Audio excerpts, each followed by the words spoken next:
जो लोग मुसलसल अपने बाल गिरने की वजह से परेशान हैं उनके लिए दुनिया की सबसे बड़ी विग तैयार कर ली गई है, जिसकी ऊंचाई तकरीबन 2.58 मीटर या 8 फुट 6 इंच है और ये कुछ ऐसी दिखती है।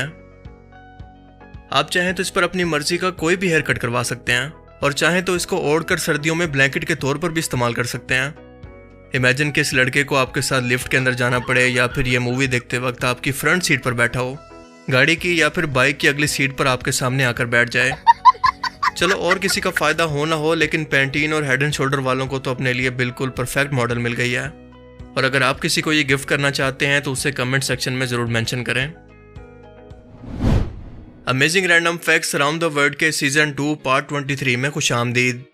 एक ऐसी मुनफरिद वीडियो सीरीज जिसमें हम दुनिया और कायनात से मुतल्लिक ऐसी हैरत अंगेज और ऐसी इंटरेस्टिंग किस्म के फैक्ट्स जानते हैं जो कि आपने आज से पहले कभी ना सुनी हो, और इनके बारे में जानकर आप एक ही वर्ड बोलेंगे, बस यार और कितना सा हूं मैं। तो चलिए शुरू करते हैं आज का ये इंटरेस्टिंग एपिसोड।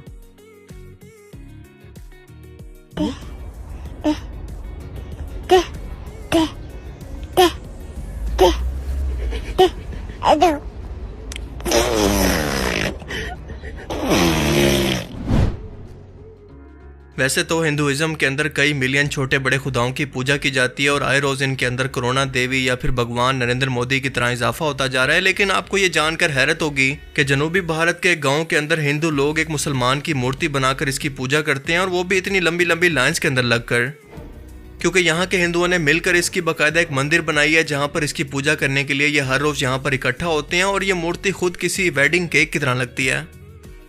मकामी लोगों के मुताबिक ये मंदिर तकरीबन 500 साल पुराना है और इसके पीछे वाकया दरअसल कुछ यूं है कि हिंदू नस्ल के कुछ लोग जब इस इलाके के अंदर आबाद हुए तो एक मुस्लिम नौजवान ने इनकी काफी मदद की थी, जिसकी मौत के कुछ ही अरसा के बाद यहाँ के लोगों ने इसे खुदा मानकर इसकी मूर्ति बनाकर पूजा शुरू कर दी।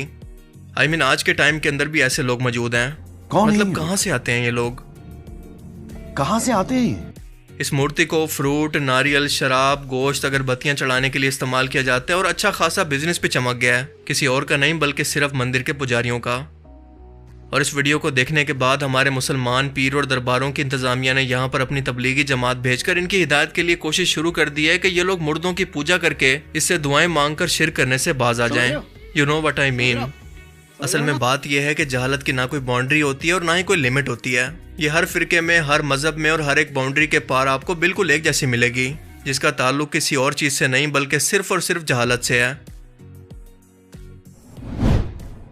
सोशल मीडिया पर अल्जीरिया के इमाम साहब की नमाज तरावी की एक वीडियो बहुत ज्यादा गर्दिश कर रही है, जिसके अंदर ये देखा जा सकता है कि नमाज के दौरान एक बिल्ली इनके कंधों पर आकर बैठती है और बोसा देकर वापस उतर जाती है, मगर इमाम साहब न इसे पीछे हटाने की कोशिश करते हैं, ना ही इसको भगाते हैं, बल्कि हुस्न सलूक से इसे बाकायदा ऊपर चढ़ने का रास्ता देते हैं।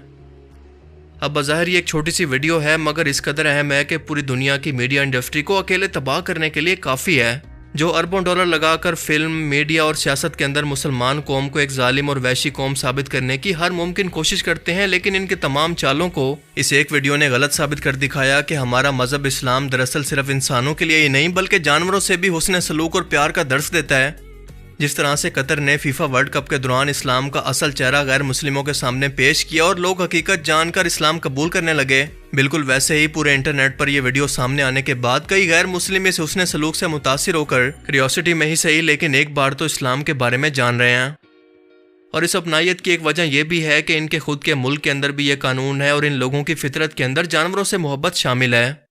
और इमाम साहब से सिर्फ जानवर ही नहीं बल्कि बच्चे भी प्यार करते हैं, क्योंकि इनकी एक और वीडियो के अंदर ये देखा जा सकता है कि बच्चे नमाज के बाद इनके पास इकट्ठे होकर इन्हें बाकायदा हग करके प्यार करने लगते हैं। इसीलिए मैं हमेशा कहता हूँ कि लोगों को सिर्फ बातों से इस्लाम के लिए ज़्यादा मुतासिर नहीं किया जा सकता, बल्कि अपने करैक्टर और किरदार से इस्लाम की ज़्यादा अच्छे तरीके से तबलीग की जा सकती है, जो कि आज के ज़्यादातर मुसलमानों के अंदर ख़त्म हो चुका है।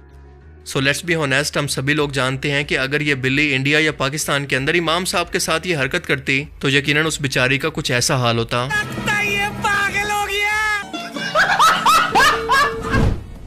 समंदर में जजीरों का सतह पर आना और कुछ ही अरसे के बाद डूब जाना वैसे तो बिल्कुल एक आम सी बात समझी जाती है, लेकिन साइंसदानों को एक ऐसे जजीरे की गुमशुदगी ने चकरा कर रख दिया है जो कि कुछ ही अरसा पहले तक गूगल मैप पर बाकायदा सैंडी आइलैंड के नाम से मौजूद था, मगर देखते ही देखते अचानक से कहीं पर गायब हो गया।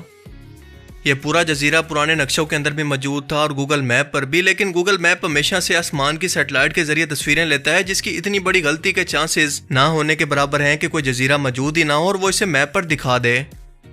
जब माहीगिरों से पूछा गया कि इस जजीरे पर क्या कुछ मौजूद है तो इन लोगों का जवाब था कि हमने तो यहाँ पर कोई जजीरा देखा ही नहीं।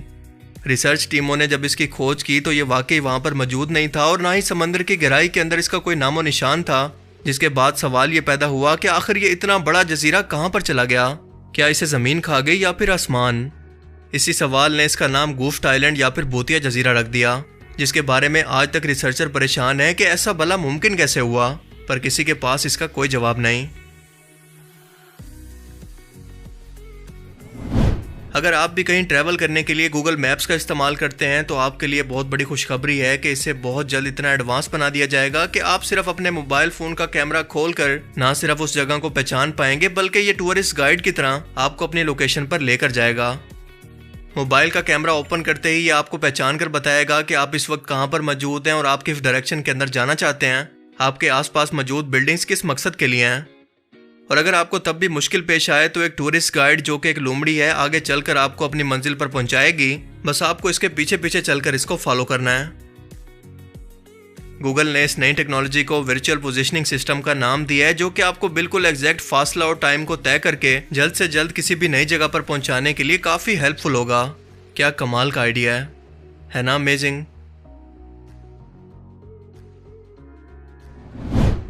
रस्मो रिवाज दुनिया के अंदर कैसे जन्म लेते हैं, इस चीज को समझने के लिए कुछ साइंटिस्ट ने एक एक्सपेरिमेंट किया कि 5 बंदरों को एक जगह पर रखा और इनके साथ एक सीढ़ी लगा दी। इस ऊंची सीढ़ी पर केले रख दिए।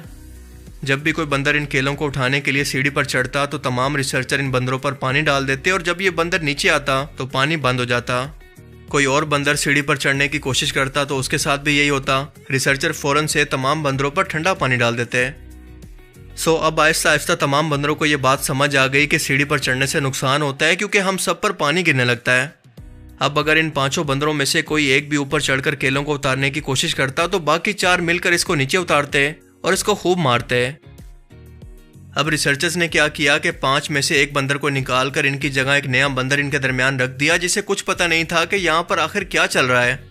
अब ये नया बंदर जब केले उतारने के लिए सीढ़ी पर चढ़ने लगा तो रिसर्चर्स ने इस पर कोई बारिश नहीं की, मगर फिर भी बाकी 4 बंदरों ने मिलकर इसको सीढ़ी से नीचे उतारा और इसको खूब मारने लगे। उस बंदर ने कुछ टाइम के बाद दोबारा ऐसा करने की कोशिश की तो इन 4 बंदरों ने मिलकर इसको दोबारा नीचे उतारा और खूब मारने लगे। अब ये नया बंदर समझ गया कि ऊपर चढ़ना मना है और ऐसा करने पर मार पड़ती है, लेकिन इसके पीछे वजह क्या है और ये सब क्यों हो रहा था इसे कुछ नहीं पता था। बस ये पता था कि ये काम नहीं करना और ना ही किसी को करने देना है। यूं एक एक करके साइंटिस्ट ने बाकी 4 बंदरों को भी बदल दिया, यानी 5 के 5 बंदर एक दूसरे से बदल गए। 5 की जगह नए बंदर आ गए, लेकिन हैरत अंगेज तौर पर रिसर्चर ये देखकर हैरान रह गए कि इन 5 के 5 बंदरों ने इस सीढ़ी पर चढ़कर केलों को उतारने की कोशिश की ही नहीं, बल्कि जो भी ऐसा करने की कोशिश करता बाकी 4 मिलकर उसको नीचे उतारते और खूब मारते। यानी एक खामखा की तौम परस्ती इनके अंदर डेवलप हो गई, जो कि अपनी आने वाली नस्लों को भी ट्रांसफर करेंगे। बिल्कुल इसी तरह से रस्म रिवाज और हजारों साल पुरानी तौम परस्तियां जन्म लेती हैं, क्योंकि हम अपने बुजुर्गों से सुनते हैं कि ये काम नहीं करना, इसमें नुकसान है। ये रस्म चलती आ रही है, पर ये काम क्यों नहीं करना, इसका नुकसान क्या है, इस खास किस्म की रस्म की वजह क्या है, किसी को कुछ नहीं पता। बस इसका जवाब ये होता है कि हमारे बड़ों ने किया था तो हम भी कर रहे हैं। बंदर तो चलो जानवर है, इनके अंदर अकल नहीं है, लेकिन इंसान अपनी अकल होने के बावजूद भी अगर इस तरह के सवाल ना उठाए तो उन जानवरों में और इंसानों में भला फर्क क्या रह गया? एक बार जरा सोचिएगा जरूर। तो आज के amazing random facts around the world की सीरीज में सिर्फ इतना ही। आपको इनमें से सबसे अमेजिंग फैक्ट्स कौन सी लगी और क्यों? अपनी कीमती राय का इजहार कमेंट सेक्शन में जरूर करें। अब मैं मिलूंगा आपसे एक ऐसी ही नई इंटरेस्टिंग वीडियो में। तब तक के लिए अपना बहुत सा ख्याल रखिएगा।